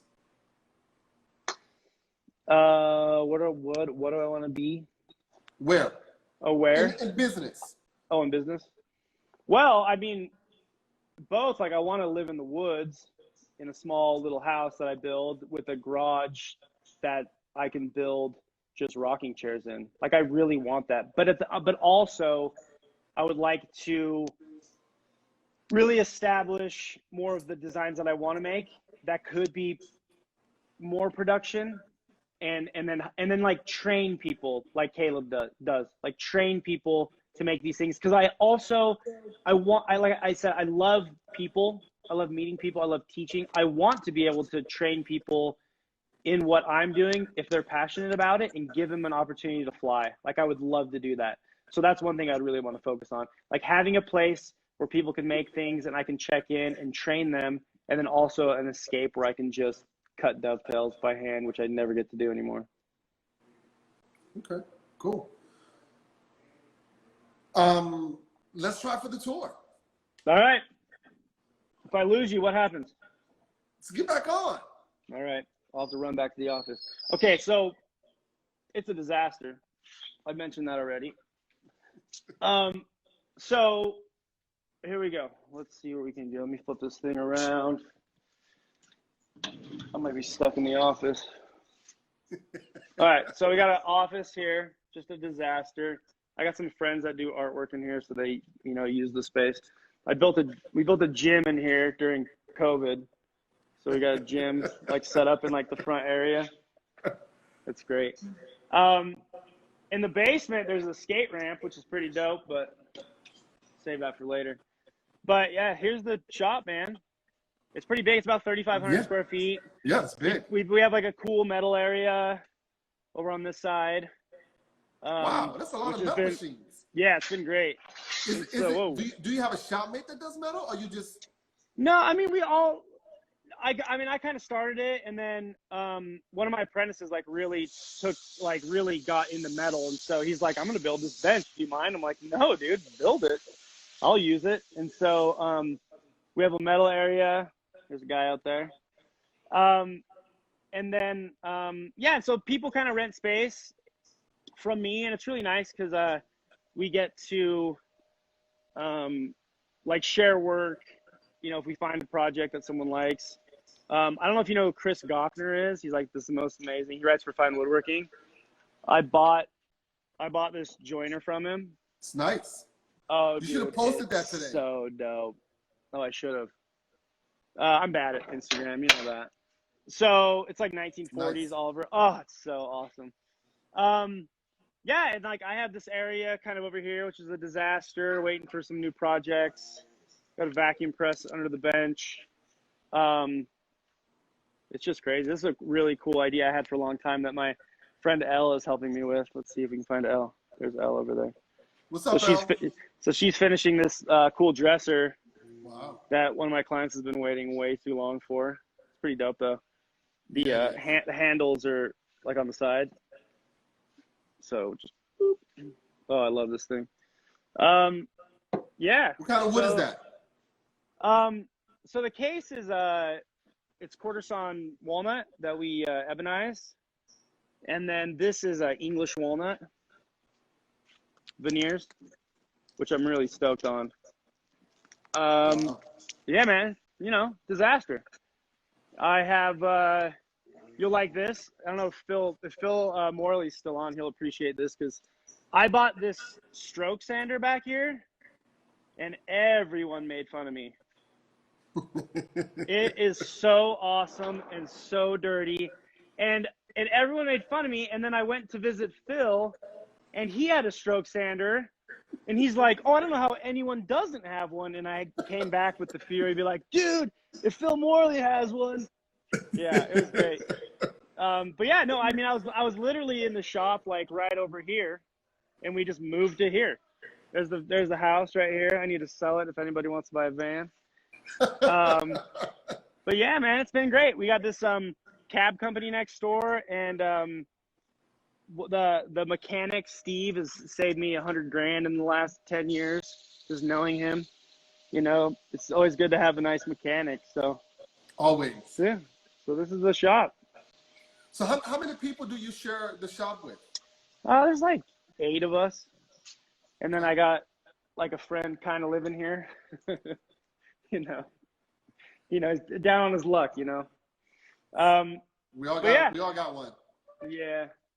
But no, man, it's been really fun. So I don't know how long we'll be here, but also I'm ready to just to go with whatever happens, man. I'm just stoked on life right now.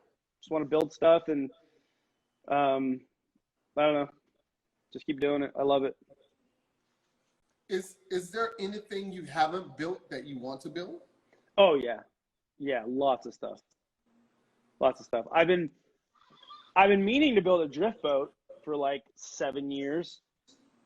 So maybe that's something I'll do this winter. I have old clients that I need to apologize for never making anything for them. So maybe I'll just make them something and drop it off one day to just get too busy. But I have some really cool mirror frame ideas. Floor chairs. Oh, you're good. Just a lot of chair ideas that I've wanted to do.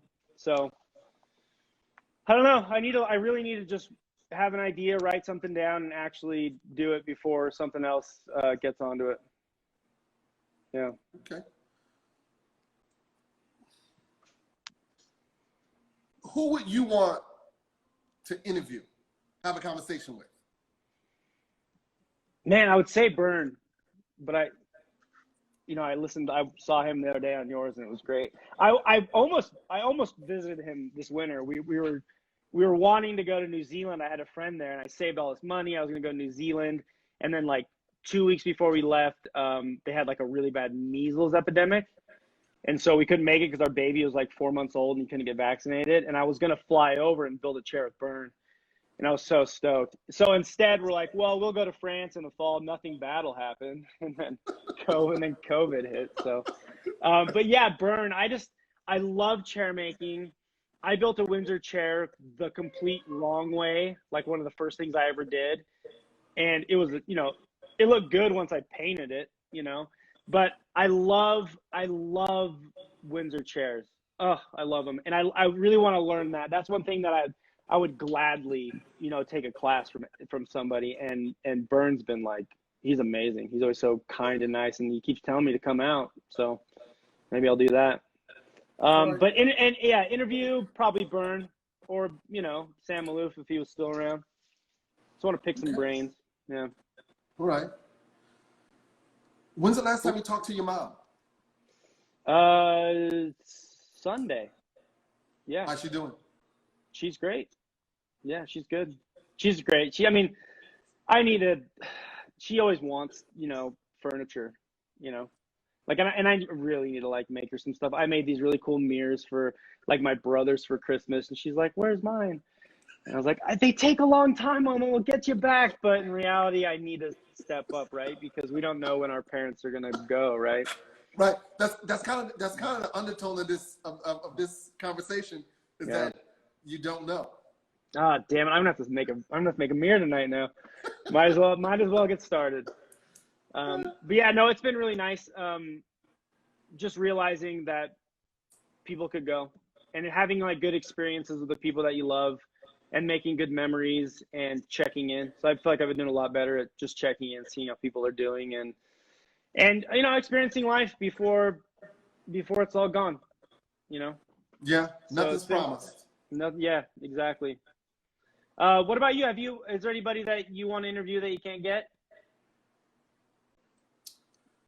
There's a couple. Yeah. There's a couple. Tyler Hayes. Yep.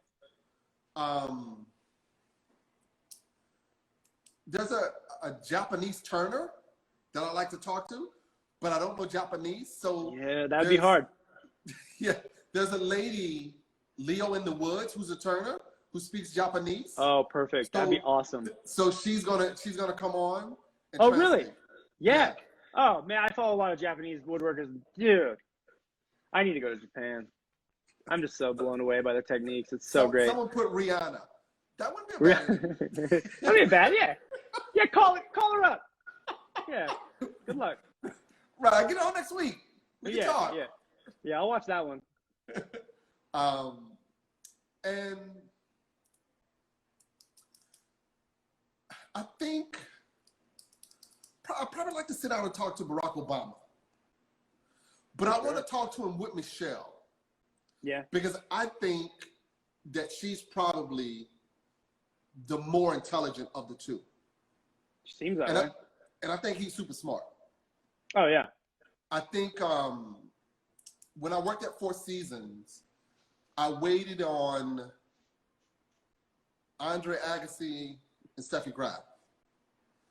And I want to sit down and talk to those two. Because I can guarantee you, if they play tennis in the backyard, she'd probably beat them. Yep, probably. So it was those kind of things that people who I want to sit down and talk to. Yeah. You think you'll get the opportunity? This is a lot. Oh, man, I don't know how you do it. Like I said, I'm just trying to catch them live every once in a while, and you're doing, 3 a day. So Monday, Wednesday, and Friday, sometimes 2 a day. It's a lot of hours, man. It is. It is. So, and I got stood up this morning. Oh, man, that's not cool. I wouldn't do you like that. You call me anytime. I appreciate it. But everything happens for a reason. Yeah, no, it's true. I've learned that as I get older. I'm excited, man. I'm so like excited about getting older. Like it sucks in some way, but just the change that you go through and like the experiences you have and the wisdom that you gain, like I like it. It's pretty cool. Yeah, I think as I get older, I'm becoming a lot more patient, and I was very impatient. Yeah, me too. And I'm realizing there's some things that I don't need that I really thought I couldn't live without. Yeah, that's what living in the van did for us. I realized everything I didn't need, and it's been really helpful. Yeah. Okay, so after the van, did you decide to keep it small and move into a smaller house? Yeah. So we have like just a small little place that we rent, but we're always we don't own a house. We've been wanting to, but we don't want to just buy something just to be in it because the prices are really skyrocketing, especially, I mean, the whole country, but Salt Lake, it's been pretty bad. So we want to find some land. We looked at some land just yesterday and maybe just build something that we really like that would be really small. Like we don't need anything. So it's been really eye-opening. How much land? I don't care. I mean, like, I'd be happy with 2 or 3 acres. And I don't necessarily care how far away it is from the city. Like I've been wanting to play around with somebody. We might move like 6 hours away this fall, and I would work 3 days on, and then I drive to Salt Lake, work, and then go back. I like doing these little experiments to see what works best, because when I do work a lot, I end up getting home late, which I feel really guilty about, because I want to be home, but I also need to get, the finish on this thing or whatever. And so maybe if I was gone for 3 days and everyone knew I was gone, and then when I was back, I was actually back for the whole time. So we might try that and see if it works. We don't know. So where is this? Where 6 hours away? Where? It's like southern Utah, just in the middle of nowhere, little town. Yeah.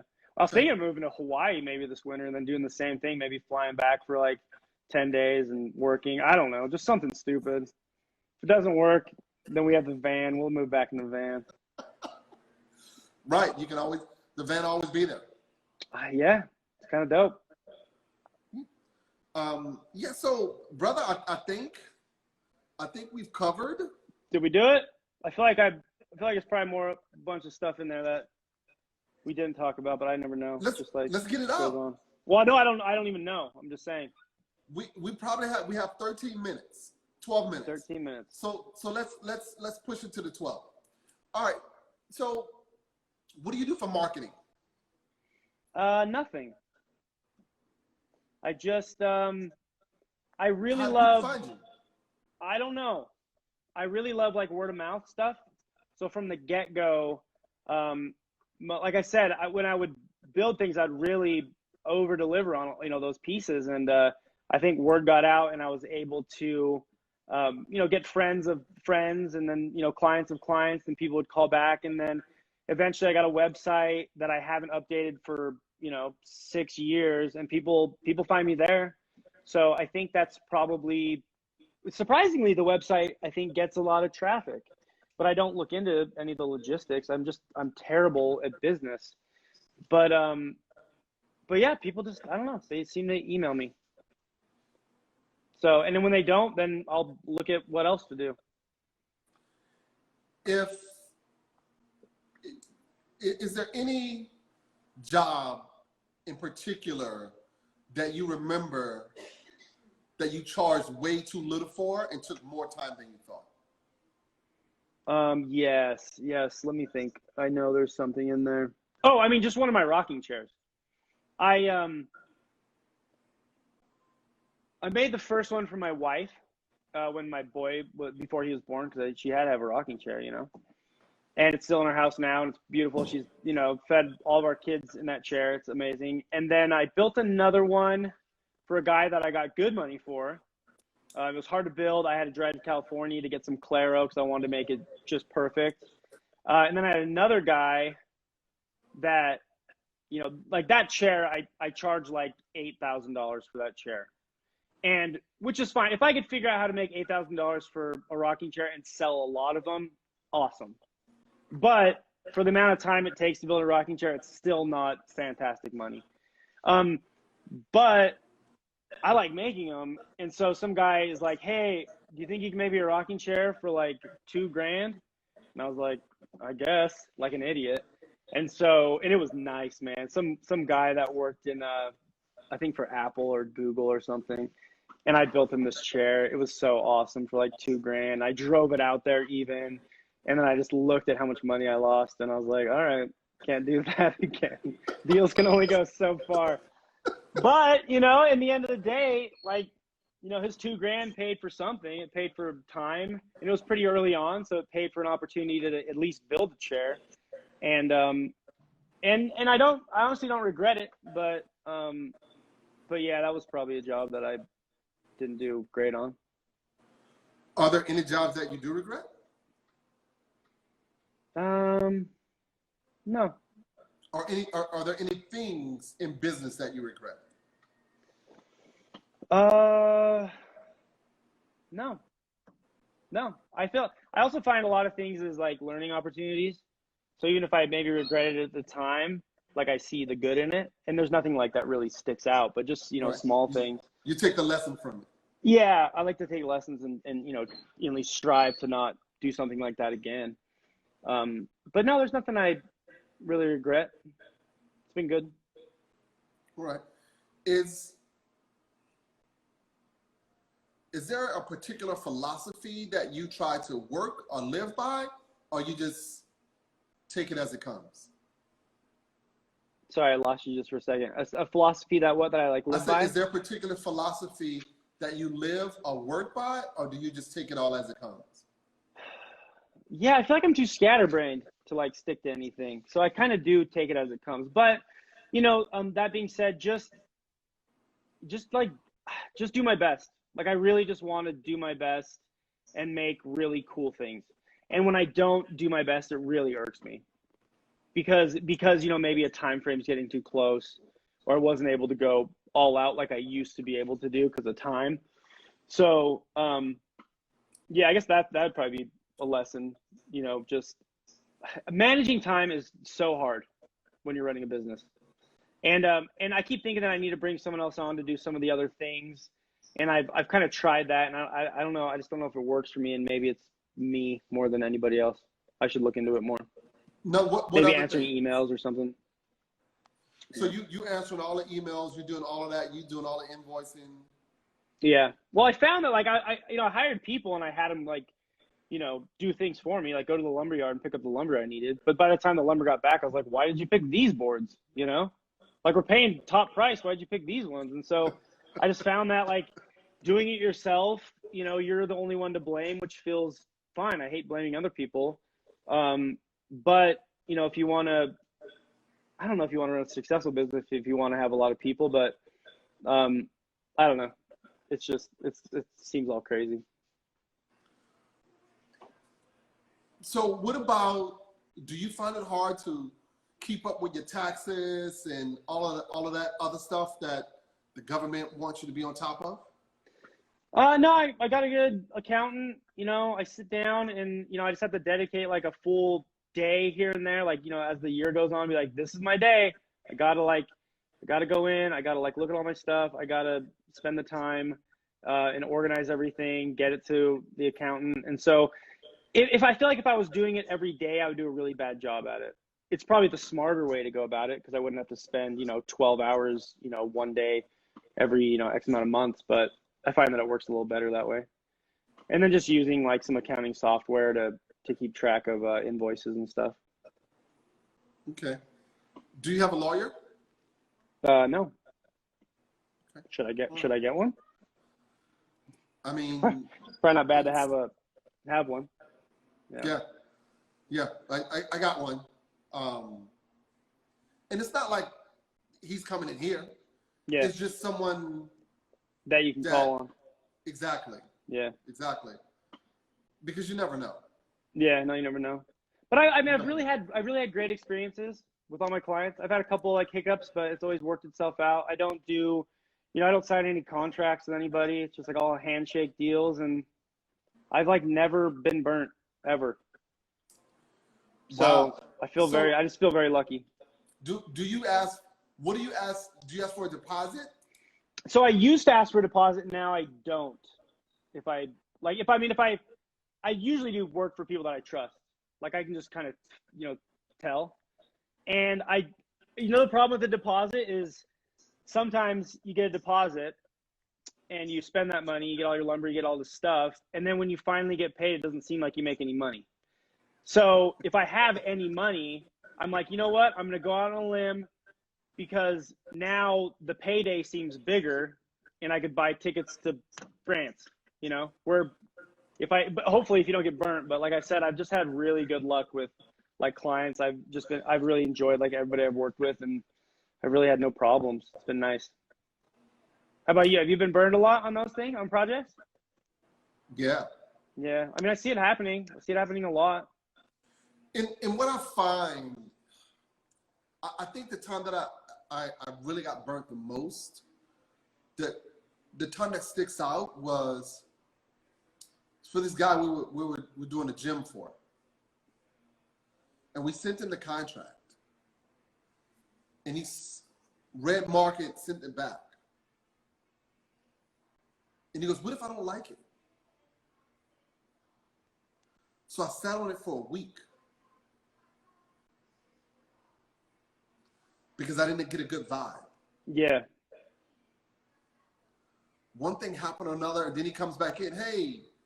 And then working, I completely forgot that I put this guy on pause because I didn't have a good feeling about him. And I'm like, oh, okay, let me send it to you. And just sent it to him. Uh-huh. So long story short, it became problem after problem after problem. Yeah. He didn't have any money. I was supposed to do the paneling, and his guys were gonna help, and I showed him how to put it up. They were awful, and it wound up being he and I on the weekend. So I gave my labor to him for free. Just so much. And then he didn't want to pay the other half of the deposit. Yeah. It was just so. There Yeah. were so many signs. Yeah. And no, I mean those are great experiences, right? Like you go through them and they suck, but then I feel like you can kind of sniff that stuff out as you get more into the business. Yeah. How much time do we have? Are we gonna fall off on time? 3 minutes. Okay, cool. I think. Yeah, I mean I've had similar experiences where maybe the communication wasn't as good, and a lot of times I just bite the bullet and I just go, okay, well, let's make it right. And then if I feel like I was getting a little scammed or whatever on the whole project, I'll still finish the project and just walk away and just know that I'm not going to do work with that person. And I'm pretty good at just letting things roll off my shoulders and not like dwelling on them. So, and then, obviously if I had a lot of friends that are building furniture, and they would always have like designers who are like, yeah, these people owe me like 70 grand. And I'm like, well, then stop doing work for them. So that's the one thing like I found is like, I get paid for the job I do. And once you pay me, then I'll do the next job. And so there's never, because once the numbers get so big, like it's gonna be really hard to recover. So I kind of just draw a line in the sand and just go from there. And it seemed to work well. So that's good. That's good. I mean, there's no contract, just handshake deals. I think that's great if that works. Well, I think sometimes too, like if there's a contract sometimes, then I feel like you both already don't trust each other. There's something about it. And I'm kind of more of that old school handshake kind of deal where it's like, man, hey, please don't burn me. I'm going to make you what you want. Don't burn me. I won't burn you. We'll be cool. We can do business, from here on out. And if you do burn me, then, I mean, I'm not going to sue you, but I just disrespect you, And so, yeah, I think I just read the people I want to do work with, and I've had very few problems. So I'm happy. That's great. We have 1 minute and 22 seconds. Dude, this has been great. Like really great. Like I've been looking forward to this for a long time. Like, how many do you have How many do you have on the docket, dude? Do you have are you doing tons of these? How far out are you? To the new year. Oh, dude, that's awesome. The new year is at 10 a.m. Monday, Wednesday, and Friday, and Monday at 6. So I still have Wednesdays and Fridays to finish. But the Wednesdays and Fridays, I want that to be my choice. Yeah. Like someone I don't want to put in the queue, someone who like that car maker guy I want to do, and the guy who does the Porsches. No, you got to get someone like that. Yeah. Yeah, You know, that something different that I'll just bring in immediately. No, I like that you've been doing different stuff too. It's not all just woodworking. It's been great. Yeah, because that kind of get monotonous. Sure. Man, this is awesome. Thanks for doing it. All right, my brother. Thank you for coming on. We appreciate it. Yeah, next time I'm in your hood, man, I'll park my van in front of your shop. I'll need a bathroom.